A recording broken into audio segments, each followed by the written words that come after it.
मेरा नाम है पवन श्रीवास्तव और मैं आपका स्वागत करता हूं आपके अपने चैनल माई लाइब्रेरी 99 पे। तो दोस्तों, जैसा कि आपको पता है, वीडियो नंबर 4 का पार्ट 2 है ये, और हमारा टॉपिक चल रहा है रेफरेंस एंड इन्फॉर्मेशन सर्विस। तो चलिए शुरू करते हैं। तो दोस्तों, अगला प्रश्न है, अमेरिकन केमिकल सोसाइटी द्वारा प्रदान की जाने वाली सारांशीकरण सेवा का नाम बताइए। तो इस सेवा का नाम है chemical abstract. American chemical society जो है वो केमिकल एब्स्ट्रैक्ट का पब्लिकेशन करती है। अगला प्रश्न है, अंतर्राष्ट्रीय अनुवाद केंद्र के रूप में किस केंद्र की स्थापना 1960 में की गई है। अंतर्राष्ट्रीय अनुवाद केंद्र के रूप में यूरोपियन अनुवाद केंद्र ईटीसी की स्थापना की गई है। और कब की गई है? 1960 में। तो कभी डेट पूछ लेते हैं, कभी नाम पूछ लेते हैं, तो आपको ये याद रखना पड़ेगा। जैसे अगला ही क्वेश्चन प्रश्न दिया हुआ है, यूरोपियन अनुवाद केंद्र ईटीसी कब स्थापित किया गया, तो इसका उत्तर हो जाएगा 1960 में। ठीक है। अगला प्रश्न है, यूरोपियन अनुवाद केंद्र कहाँ पर स्थित है। यूरोपियन अनुवाद केंद्र जो है वो डेल्फट में स्थित है। नेक्स्ट प्रश्न है, यूरोपियन अनुवाद केंद्र को कितने देशों से सहायता प्राप्त होती है। इसका उत्तर है 17। अगला प्रश्न है, world index of scientific translations किसके द्वारा प्रकाशित की जाती है।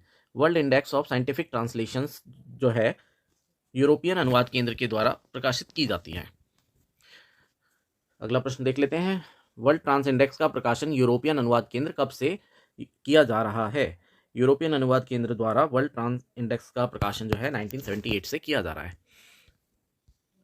अगला प्रश्न है, संयुक्त राज्य अमेरिका में राष्ट्रीय अनुवाद केंद्र एनटीसी कहाँ स्थापित किया गया है। तो एनटीसी की फुल फॉर्म देख लेते हैं पहले। एनटीसी जो है, एनटीसी इसकी फुल फॉर्म हो जाएगी नेशनल ट्रांसलेशन सेंटर। और ये कहाँ पर स्थापित किया गया है? ये स्थापित किया गया है शिकागो में। ठीक है। नेक्स्ट क्वेश्चन में, राष्ट्रीय अनुवाद केंद्र national translation centre of USA John crater library में कब स्थापित किया गया था। तो जॉन क्रेटर लाइब्रेरी में इसको स्थापित किया गया था 1953 में। तो इसमें आपको देखिए दो चीज़ें याद करने वाली हैं कि एनटीसी कहाँ पर स्थापित किया गया था। जॉन क्रेटर लाइब्रेरी शिकागो में स्थापित किया गया था। और कब स्थापित किया गया था? 1953 में। ठीक है। आगे बढ़ते हैं। हमारा अगला प्रश्न है, इंग्लैंड में अनुवाद सेवाएं किसके द्वारा दी जाती हैं। तो इंग्लैंड में जो अनुवाद सेवाएं हैं वो दी जाती हैं बी इंग्लैंड में अनुवाद सेवाएं British Library lending division BLLD द्वारा प्रदान की जाती हैं। तो आपका आंसर हो जाएगा सी। नेक्स्ट क्वेश्चन है, आजकल BLLD अनुवाद से संबंधित कौन सा प्रकाशन करता है। तो BLLD जो है जर्नल्स इन ट्रांसलेशंस का प्रकाशन करता है। ठीक है दोस्तों। तो आगे बढ़ते हैं, जर्नल्स इन ट्रांसलेशंस का प्रकाशन अंतर्राष्ट्रीय अनुवाद केंद्र की सहायता से कौन करता है। तो इसका उत्तर आपको पता ही है, BLLD करता है। ठीक है। आगे बढ़ते हैं, इंडेक्स ट्रांसलेशनम का प्रकाशन कौन करता है। इंडेक्स ट्रांसलेशनम का प्रकाशन जो है वो यूनेस्को द्वारा किया जाता है। तो ये सब क्वेश्चन जैसा कि मैंने पहले ही बता चुका हूँ, इसमें समझने वाली कोई चीज़ नहीं है, आपको याद रखना पड़ेगा, याद करना ही पड़ेगा, इसका कोई ऑप्शन नहीं है। इसके लिए आप बार बार इसको रीड करते रहिए, बार बार वीडियोस को देखते रहिए। अगर आप ध्यान से वीडियोस को ही देख लेंगे सिर्फ 5 से 6 बार, तो आपकी तैयारी हो जाएगी। क्योंकि मेरी पूरी कोशिश रहेगी कि आपके एग्ज़ाम से पहले पहले मैंने जितना मटेरियल पढ़ा था वो सारा मटेरियल आपको वीडियोस के माध्यम से उपलब्ध करा दूँ। अगला प्रश्न देख लेते हैं, यूनेस्को अनुवाद सेवाएं किसके माध्यम से प्रदान करता है। यूनेस्को जो है अनुवाद सेवाएं जो है इंडेक्स ट्रांसलेशनम के नाम से प्रकाशित करता है। और ये क्वेश्चन बड़ा इंपॉर्टेंट है, ये कई बार पेपरों में पूछा जा चुका है। भारत में वैज्ञानिक साहित्य से संबंधित राष्ट्रीय अनुवाद सेवाएं कहाँ स्थित हैं। तो वैज्ञानिक साहित्य से संबंधित कहाँ पर स्थित हैं? इनस्टॉक में स्थित हैं। नेक्स्ट प्रश्न देख लेते हैं, नेक्स्ट क्वेश्चन देख लेते हैं, इनस्टॉक द्वारा अनुवाद की कौन सी मासिक पत्रिका प्रकाशित की जाती है। इनस्टॉक द्वारा जो है नेशनल इंडेक्स ऑफ ट्रांसलेशंस का प्रकाशन किया जाता है। इनस्टॉक किस भाषा की पत्रिकाओं का कवर टू कवर अनुवाद करता है। इनस्टॉक कवर टू कवर रूसी भाषा का अनुवाद करता है। अगला प्रश्न है, भारत में निम्न में से कौन सी संस्था अनुवाद सेवा प्रदान नहीं करती है। नहीं करती है। तो इस तरह के क्वेश्चन काफ़ी कन्फ्यूजन क्रिएट करते हैं, आपको थोड़ा सा ध्यान रखना पड़ेगा। जब आप पेपर में क्वेश्चन करेंगे तो आपको ये नहीं वर्ड का बहुत ध्यान रखना है। अगर क्वेश्चन में नहीं दिया हुआ है तो उसका ध्यान रखना है और उसके अकॉर्डिंगली आपको उत्तर देना है। तो देखिए, इनस्टॉक जो है वो भी ट्रांसलेशन सर्विस प्रोवाइड करता है। भारतीय विज्ञान संस्थान बेंगलोर भी ट्रांसलेशन सर्विस प्रोवाइड करता है। और स्टैटिस्टिकल इंस्टीट्यूट कोलकाता, सांख्यिकी संस्थान कलकत्ता, ये भी ट्रांसलेशन सर्विस प्रोवाइड करता है। तो आपका जो उत्तर हो जाएगा वो हो जाएगा भारतीय ग्रंथालय संघ, यानी कि इंडियन लाइब्रेरी एसोसिएशन। अगले प्रश्न पे चलते हैं। अगला प्रश्न है, भारत में अनुवाद से संबंधित कौन सी समस्या नहीं है। अनुवाद के लिए आवश्यक संस्थाओं का अभाव, ये समस्या है, तो ये हमारा उत्तर नहीं होगा। अनुवादकों की योग्यता अनुकूल नहीं है, ये भी समस्या है, तो ये भी उत्तर नहीं होगा। अनुवादकों के पैनलों में शीघ्र परिवर्तन, तो ये भी समस्या है, तो ये भी उत्तर नहीं होगा। तो हमारा उत्तर हो जाएगा अनुवादकों की संख्या अत्यधिक है, ये समस्या नहीं है। ठीक है, अगले प्रश्न पे चलते हैं। भारत में राष्ट्रीय अनुवाद केंद्र कहाँ पर स्थित है? तो भारत में राष्ट्रीय अनुवाद केंद्र इनस्टॉक में स्थित है। ठीक है, आगे के क्वेश्चंस देख लेते हैं। भारतीय वैज्ञानिक अनुवादक संघ द्वारा प्रकाशित स्टाफ बुलेटिन का नाम अब परिवर्तित कर क्या कर दिया गया है? स्टाफ बुलेटिन का नाम जो है वो चेंज करके जर्नल ऑफ स्टार कर दिया गया है। अनुवाद के निकायों ट्रांसलेशन पूल्स का क्या आशय होता है? तो जैसे कि आप पूल से आपको नाम थोड़ा अंदाज़ा लग ही गया होगा। तो ट्रांसलेशन पूल का जो मतलब होता है वो है अनुवाद विशेषज्ञों के नामों का निकाय। तो मतलब एक लिस्ट बन जाती है कि ये सभी जो है ये अनुवाद विशेषज्ञ हैं और एक पैनल तैयार कर दिया जाता है, उसी को ट्रांसलेशन पूल्स कहते हैं। वह प्रक्रिया अथवा उपकरण जो सूचना की खोजकर्ता एवं सूचना डेटाबेस के बीच संबंध स्थापित करता है। तो खोजकर्ता और डेटाबेस के बीच में जो रिलेशन है वो कौन स्थापित करेगा? वो स्थापित करेगा इंटरफेस। तो आपका उत्तर हो जाएगा इंटरफेस। अगला प्रश्न है, ऑनलाइन सेवाएं किसके माध्यम से प्रदान करना संभव हो सका है? तो इसका जो सही उत्तर होगा वो होगा दूरसंचार नेटवर्क। ठीक है, गलती से भी आप लोग इसमें कंप्यूटर या इंटरनेट इसका उत्तर नहीं होगा। इसका उत्तर आपको ये मार्क नहीं करना है, आपको दूरसंचार नेटवर्क मार्क करना है, क्योंकि वही बेस है। दूरसंचार के नेटवर्क की अवेलेबिलिटी की वजह से ही ऑनलाइन सेवाएं और इंटरनेट ये सभी चीज़ें वर्क करती हैं और यही इसका माध्यम है, सही माध्यम है, जिसकी वजह से ऑनलाइन सेवाएं जो हैं वो अवेलेबल हो पाई हैं। तो आपका सही आंसर दूरसंचार नेटवर्क होगा। अगला प्रश्न देख लेते हैं, ऑनलाइन सेवाओं में प्रक्रिया किसके कारण संभव हुई है? ऑनलाइन सेवाओं में प्रक्रिया कंप्यूटर के प्रोसेसर से अनेक टर्मिनल से संबद्ध होने के कारण होने से के प्रावधान से। अगला प्रश्न देख लेते हैं, कंप्यूटर के केंद्रीय प्रोसेसर से संबद्ध अनेक टर्मिनलों के माध्यम से केंद्रीय प्रोसेसर में निहित फाइलों का सीधा अभिगम प्राप्त करना क्या कहलाता है? तो इसको कहते हैं ऑनलाइन सेवा। आगे बढ़ते हैं, अगला प्रश्न देखते हैं, डायलॉग किस प्रकार की सेवा है? डायलॉग जो है ऑनलाइन सेवा है। अब तक सर्वाधिक प्रचलित एवं सफल ऑनलाइन प्रणाली कौन सी है? अब तक सर्वाधिक प्रचलित एवं ऑनलाइन प्रणाली जो है वो डायलॉग है। आगे बढ़ते हैं, डायलॉग नाम की ऑनलाइन सेवा किसके द्वारा उपलब्ध कराई जाती है? डायलॉग नाम की ऑनलाइन सेवा जो है वो लोकहिड के द्वारा अवेलेबल कराई जाती थी। रिप्रोग्राफी का क्या अर्थ होता है? रिप्रोग्राफी का अर्थ होता है ग्राफिक सामग्री का पुनरुत्पादन करना। यानी कि आपके पास जो भी सामग्री है, जो भी ग्राफिक सामग्री है उसका पुनरुत्पादन मतलब रिप्रोडक्शन करना, तो उसी को रिप्रोग्राफिक सर्विस कहते हैं। प्रलेख के ज्यों के त्यों आकार में पुनरुत्पादन को क्या कहते हैं? प्रलेख के ज्यों के त्यों आकार में पुनरुत्पादन को प्रतिकृति कहते हैं। कहने का मतलब है कि किसी भी डॉक्यूमेंट को एज इट इज़ जो है दूसरी कॉपी बनाना, उसको हम क्या कहेंगे? प्रतिकृति कहेंगे।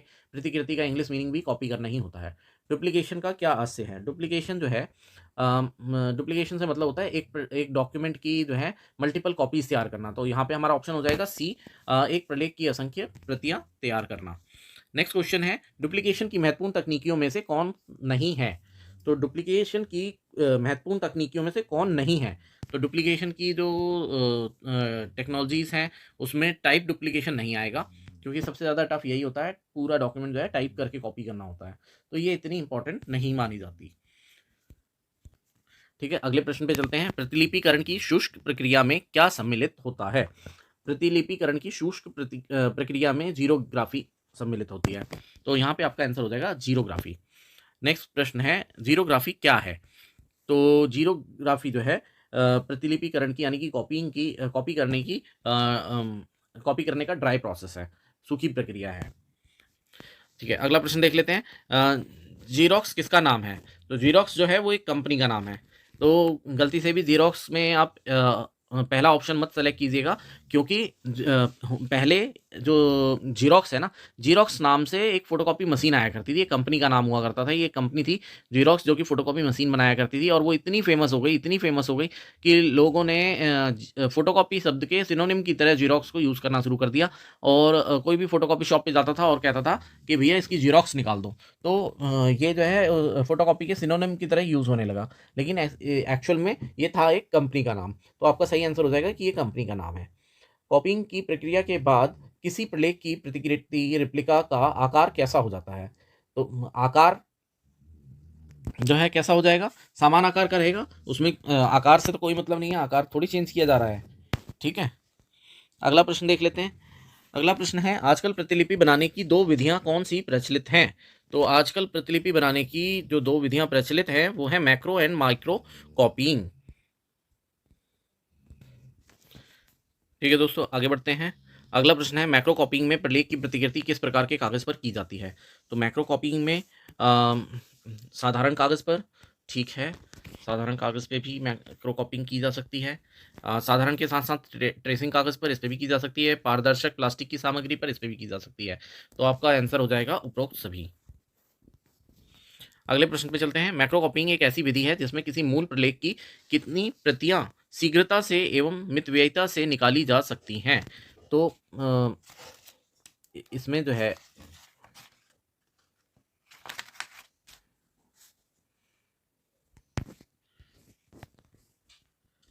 तो इसका आंसर हो जाएगा कुछ संख्या में।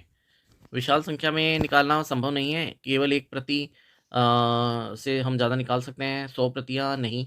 कुछ कॉपीज हम एक साथ निकाल सकते हैं। तो आपका सही आंसर हो जाएगा कुछ संख्या में।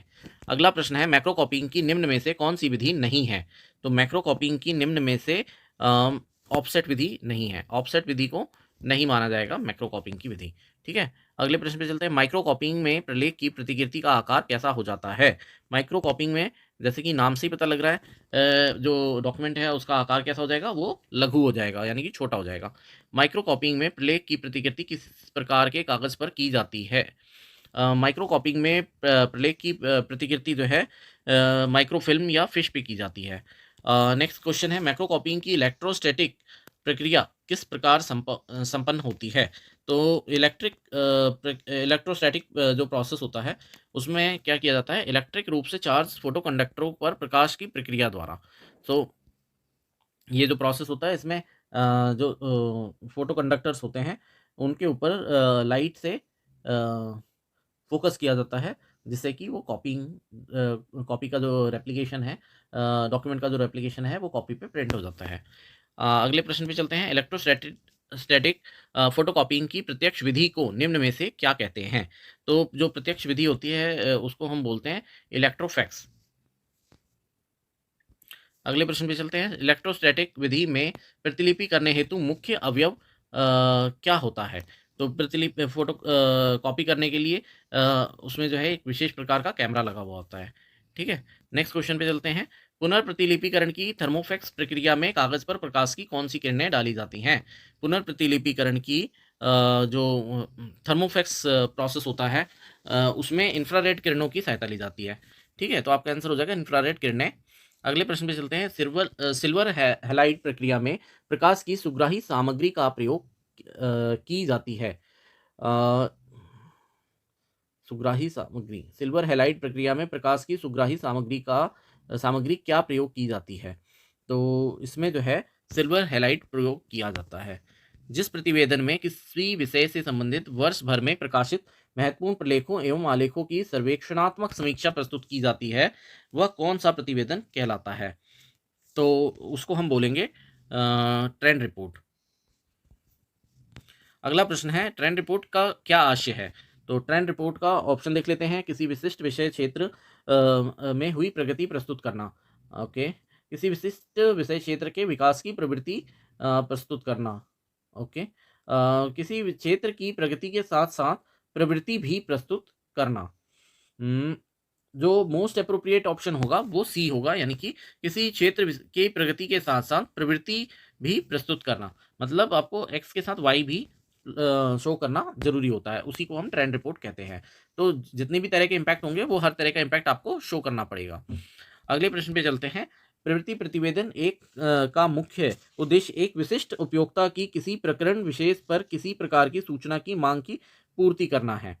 तो ट्रेंड रिपोर्ट में क्या सीधा सीधा क्वेश्चन यह है कि what is there in the trend report? तो ट्रेंड रिपोर्ट में जो हमारे पास इन्फॉर्मेशन होती है वो एक स्पेशल टाइप की इन्फॉर्मेशन होती है। ठीक है, इन चार ऑप्शन में सबसे अप्रोप्रिएट ऑप्शन है विशिष्ट सूचना। अगले प्रश्न पे चलते हैं। अगला प्रश्न है, प्रवृत्ति प्रतिवेदन किस कार्य का एक अत्यधिक उपयोगी उत्पाद है? तो प्रवृत्ति प्रतिवेदन यानी कि ट्रेंड रिपोर्ट जो है किस कार्य का अत्यधिक उपयोगी उत्पाद है? तो जो ट्रेंड रिपोर्ट है उससे हमें क्या पता लगेगा?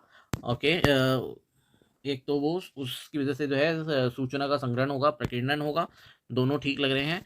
सूचना का विश्लेषण एवं एकत्रीकरण, सूचना का संग्रहण एवं प्रकीर्णन। तो लेकिन जो मोस्ट अप्रोप्रिएट ऑप्शन लग रहा है वो है सूचना का विश्लेषण एवं एकत्रीकरण। तो यही ट्रेंड रिपोर्ट का मेन जो अत्यधिक उपयोगी काम है वो यही है, सूचना का विश्लेषण एवं एकत्रीकरण। ठीक है, अगले प्रश्न पे चलते हैं। प्रवृत्ति प्रतिवेदन प्रायः किस प्रकार के संगठनों द्वारा प्रकाशित किया जाता है, की जाती है? तो प्रवृत्ति प्रतिवेदन जो है वह प्रायः ट्रेंड रिपोर्ट जो है सबसे ज़्यादा किसके द्वारा पब्लिकेशन किसके द्वारा किया जाता है ट्रेंड रिपोर्ट का? तो शैक्षिक संस्थाओं द्वारा नहीं, सामाजिक संस्थाओं द्वारा, अनुसंधान संगठनों द्वारा, अनुसंधान एवं विकास संगठनों द्वारा। जो हमारा सबसे मोस्ट अप्रोप्रिएट ऑप्शन है वो है अनुसंधान संगठनों द्वारा। तो यानी कि रिसर्च ऑर्गेनाइजेशंस जो हैं वो ट्रेंड रिपोर्ट का बहुत ज़्यादा पब्लिकेशन करते हैं। निम्न में से किस अंतर्राष्ट्रीय संगठन द्वारा प्रवृत्ति प्रतिवेदन तैयार किए जाते हैं? कौन सी ऐसी इंटरनेशनल ऑर्गेनाइजेशन है जो कि ट्रेंड रिपोर्ट तैयार करती है? तो ट्रेंड रिपोर्ट तैयार करने वाली में यूनेस्को सबसे आगे है। नेक्स्ट क्वेश्चन पे चलते हैं। New trends in teaching of different science subjects नाम की प्रवृत्ति प्रतिवेदन यानी कि ट्रेंड रिपोर्ट का प्रकाशन कौन करता है? तो there is a trend report called new trends in teaching of different science subjects. इसको इसका पब्लिकेशन कौन करता है? तो इसका पब्लिकेशन जो है वो भी यूनेस्को ही करता है। नेक्स्ट क्वेश्चन पे चलते हैं। प्रवृत्ति प्रतिवेदन के लाभों में से कौन लाभ नहीं है? तो ट्रेंड रिपोर्ट के लाभों में से कौन लाभ नहीं है? तो ऑप्शन देख लेते हैं। अनुसंधान की पुनरावृत्तियों का ज्ञान होता है। नहीं, ये नहीं होगा। नेक्स्ट ऑप्शन है विषय की प्रगति की दिशा ज्ञात होती है। तो ये थोड़ा पार्शियली ठीक है बट पूरा अप्रोप्रिएट नहीं लग रहा है। अगले प्रश्न पे चलते हैं। अनुसंधानों के प्रकारों का ज्ञान होता है। नहीं, ये भी नहीं होगा। नेक्स्ट ऑप्शन है अनुसंधानों का मूल आलेख प्राप्त होता है। ये बिल्कुल अप्रोप्रिएट है, आपका ऑप्शन हो जाएगा डी, अनुसंधानों का मूल आलेख प्राप्त होता है।